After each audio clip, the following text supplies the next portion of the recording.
ఎవరిని నమ్మకండి మేషరాశివారు. 2 రోజుల్లో మీకు నమ్మక ద్రోహం అనేది జరగబోతోంది. ఈ రాశివారు చాలా వరకు జాగ్రత్తగా అలాగే ధైర్యంగా ఉండాలి. వీరు ఎదుటివారి విషయంలో చాలా నమ్మకంగా ఉంటూ వారితో అన్నీ పంచుకుంటూ ఉన్నారు. వారు ఏదో ఒక సమయంలో మోసం చేస్తారు అన్న విషయం మీకు తెలియడం లేదు. ఆ సమయం రానే వచ్చింది. మరొక 2 రోజుల్లో ఇలా జరగబోతోంది. ప్రేమించిన వాళ్ళు కానీ, స్నేహితులు కానీ, బంధువులు కానీ మీ దగ్గర డబ్బు తీసుకోవడం కానీ లేదా మీకు ఇబ్బందులు కలిగించడం గానీ చేయబోతున్నారు. ఒకవేళ డబ్బు తీసుకుంటే తిరిగి ఇవ్వడం అసాధ్యం.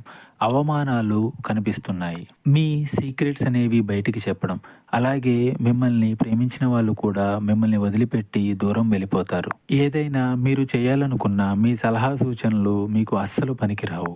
మీ కుటుంబ సభ్యుల యొక్క సలహాలను పరిగణలోకి తీసుకోండి. చెడు ప్రయోగాలు చేయించే అవకాశాలు కూడా చాలా వరకు కనిపిస్తున్నాయి. ఏ పని చేయాలనుకున్నా ఎవ్వరికీ ముందుగా చెప్పవద్దు. ఇలాంటి జాగ్రత్తలతో పాటుగా కొన్ని రకాల పరిహారాలను చేయాలి.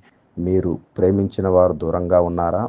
అదేవిధంగా ఎంత సంపాదించినా మిగులుబాటు లేకపోవటం, పిల్లలు చదువులో ముందుకెళ్ళలేకపోవటం, ఇటువంటి మరెన్నో సమస్యలకు అమ్మ మాతాజీ ప్రత్యేకమైన అంజనము ద్వారా ఫోన్లోనే మీకు జాతకం చెబుతుంది.